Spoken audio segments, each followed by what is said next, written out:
Hello दोस्तों, class academy में आपका स्वागत है। और आज आपके लिए लेकर आए हूँ दोस्तों साइंस का कुछ मोस्ट इंपॉर्टेंट क्वेश्चन दोस्तों। और ये पार्ट 4 है। इससे पहले 3 पार्ट बना चुका हूँ दोस्तों, वीडियो ला चुका हूँ। यदि आप नहीं देखे हो तो जाकर मेरे चैनल के प्लेलिस्ट पर देख सकते हो दोस्तों। तो चलो शुरू करते हैं आज का हमारा पहला सवाल। दोस्तों एक बात याद रखना, थ्योरी तो हर कोई पढ़ते हैं, सब पढ़ते हैं दोस्तों, लेकिन आप टेस्ट नहीं दिलाए हो तो टेस्ट के बिना बेस्ट नहीं बन सकते दोस्तों। यदि एग्जाम क्वालिफाई करना है तो टेस्ट दिलाना अनिवार्य है दोस्तों। टेस्ट दिलाइए और बेस्ट बनिए। तो चलो आज का पहला सवाल हमारा शुरू करते हैं। चंद्रमा की सतह से एक चट्टान को पृथ्वी पर लाया जाता है तब डेश डेश डेश। तो इसका सही उत्तर आएगा दोस्तों डी। इसका जो भार रहेगा वो क्या हो जाएगा दोस्तों, चट्टान का भार है वो बदल जाएगा और द्रव्यमान जो है दोस्तों वो नहीं बदलेगा। ये हमेशा हमेशा बना रहता है दोस्तों। चाहे हम चंद्रमा से कोई भी चीज़ लाएं या कोई भी ग्रह से पृथ्वी पर लाए दोस्तों, कहीं भी ले जाए उसमें परिवर्तन होते हैं। उसके भार का द्रव्यमान में कोई प्रभाव नहीं पड़ेगा दोस्तों। द्रव्यमान एक समान बना रहेगा। जैसे यहाँ चट्टान की बात कर रहे हैं, मान लीजिए ये साइज़ की हम चट्टान ला रहे हैं तो यहाँ भी वो साइज बरकरार रहेगा दोस्तों। बदलेगा तो मात्र वेट दोस्तों, उसका वेट ही बदलेगा दोस्तों। कई बार दोस्तों सवाल ऐसा भी आता है कि पृथ्वी पर मान लिया जाए, पृथ्वी पर आपका जो वेट है वो 60 किलो है, तो चंद्रमा पर आपका वेट कितना हो जाएगा, चंद्रमा पर आपका भार कितना हो जाएगा, तो वो 1/6 हो जाएगा। कैसे दोस्तों, मान लिया आपकी पृथ्वी पर 60 है तो चंद्रमा पर 60 गुणित 1/6, 6 दहम 10, तो आपका जो चंद्रमा का वेट हो जाएगा फ्रेंड्स वो 10 और पृथ्वी में 60। इस तरह से परिवर्तन हो जाएंगे। अब ये प्रश्न बहुत बार पूछे हैं दोस्तों आपके एग्जाम में, बहुत बार, बहुत मोस्ट आईएमपी प्रश्न है दोस्तों। इसे इस तरह से भी पूछा जाता है, मान ले जाए इसे उल्टा करके चंद्रमा में आपका जो वेट है वो 100 है, चंद्रमा में आपके वेट 100 है तो पृथ्वी पर आपका वजन कितना हो जाएगा। तो आपकी पृथ्वी पर वजन कितना हो जाएगा, पृथ्वी पर दोस्तों कितना हो जाएगा, पहले पृथ्वी वाला बताया हूँ। पृथ्वी का वेट जब 60 था तो क्या हो जाता है, वहाँ 1/6 कम हो जाता है। तो यहाँ इसके उल्टा हो जाएंगे, 1/6 है वो उल्टा हो जाएंगे, ये 6/1 हो जाएंगे। मतलब ये पृथ्वी पर 6 गुना क्या हो जाएगा, उधर कम हो रहा था तो इधर बढ़ जाएगा, तो 6 गुना 100 मतलब 600 किलोग्राम हो जाएगा। इस तरह से आप समझ सकते हो दोस्तों, बहुत आसान है समझेंगे तो। अगला हमारा सवाल है दोस्तों, दर्पण की तरह एक चिकनी सतह से परावर्तन को टेस्ट परावर्तन कहते हैं। मान लेते हैं ये एक चिकनी सतह हो गया जो दर्पण के समान है।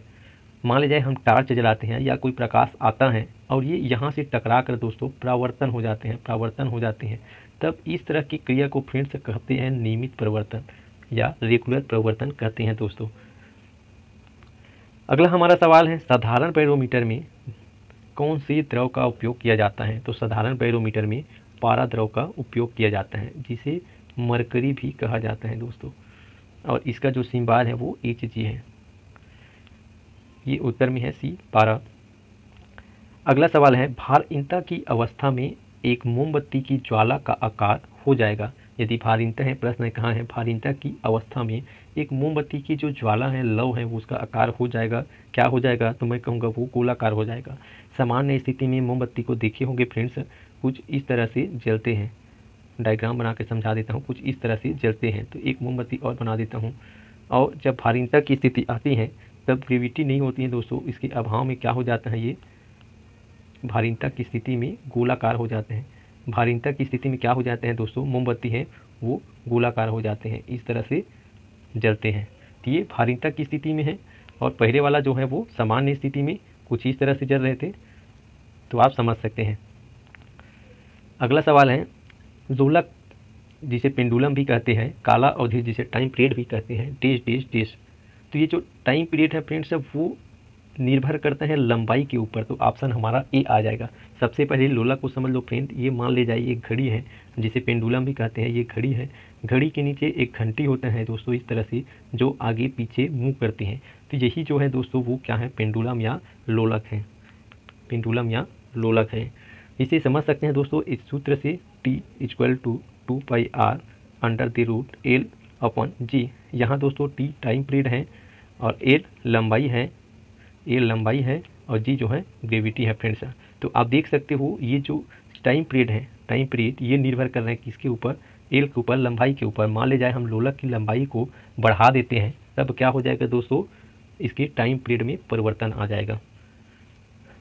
हमारा अगला सवाल है फ्रेंड्स, पदार्थ के संवेग जिसे मोमेंटम भी कहते हैं और वेग के अनुपात से कौन सी भौतिक राशि प्राप्त होती है।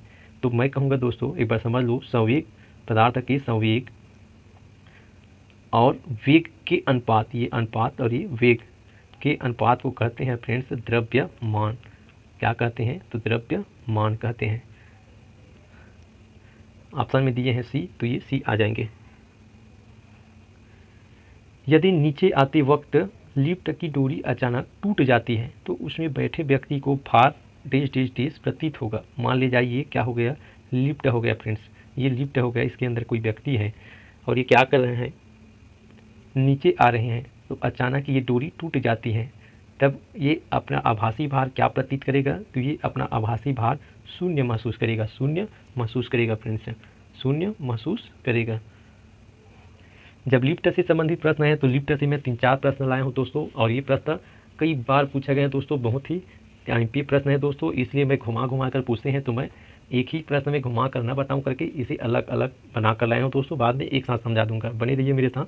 अगला प्रश्न है दोस्तों, जब लिफ्ट एक समान वेग से ऊपर या नीचे जाती हैं तो इस दिशा में व्यक्ति को अपने भार में प्रतीत होगा।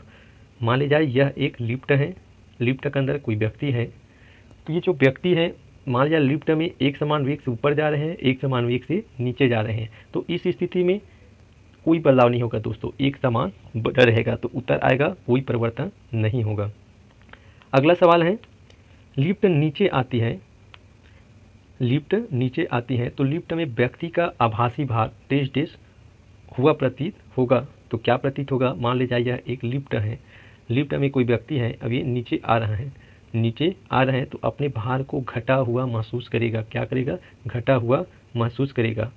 आप लिफ्ट में चढ़कर देखना दोस्तों, यह सबके लिए काम करता है, जब नीचे आओगे तो ये घटा हुआ महसूस होता है। अगला प्रश्न है, लिफ्ट ऊपर जाती है तो लिफ्ट में स्थित व्यक्ति का भार प्रतीत होता है। जब कोई व्यक्ति लिफ्ट से ऊपर जाता है तो ऐसा लगता है मेरा भार बढ़ गया है। चलो पूरा सभी को बता देता हूँ। लिफ्ट में मान लिया जाए ये एक लिफ्ट है, लिफ्ट में कोई व्यक्ति है, तो लिफ्ट की ऊपर में रस्सी हो गया।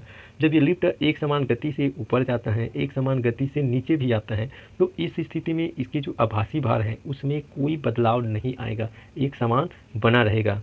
यदि मान ले जाए कहीं लिफ्ट नीचे आ रहे हैं, तो नीचे आते हैं तो ऐसा महसूस होता है दोस्तों कि हमारा भार जो है, वजन जो है वो कम है, और जब यही ऊपर जाते हैं फ्रेंड्स तो ऐसा महसूस होता है कि हमारा वजन बढ़ गया है, वेट ज़्यादा है करके। तो ये 3 स्थिति होगा, और एक स्थिति है चौथा, जब ये लिफ्ट की रस्सी कहीं टूट जाए तब क्या होगा, तो इसका जो भार है वो शून्य महसूस होगा।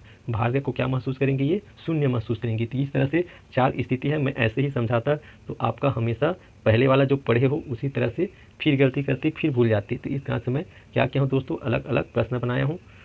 ऐसे ही दोस्तों मैं प्रतिदिन वीडियो लाता हूँ बनाकर, तो आप वीडियो को मेरा अटेंड कीजिए और मेरे साथ मेरे